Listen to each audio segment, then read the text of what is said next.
Welcome to Luca and Miguel. Enjoy the video.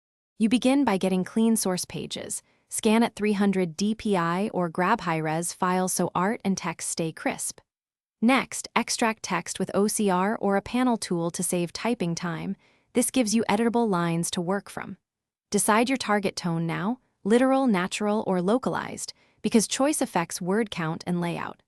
Once done, label speakers and sound effects. That prevents confusion later and keeps your workflow moving smoothly.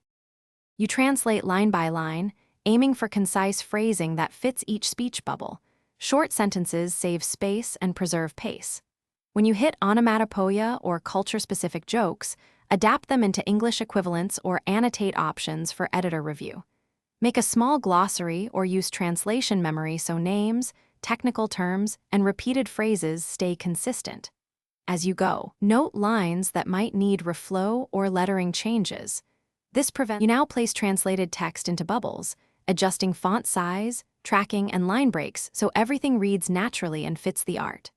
Once placed, proofread allowed to check rhythm and character voice and inspect sound effects. Some need redesign or redraw.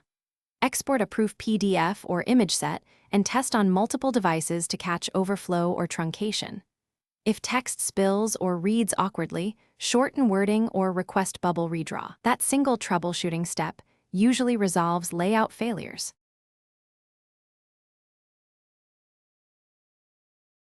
Thanks for watching and please subscribe. It's the best investment you'll ever make.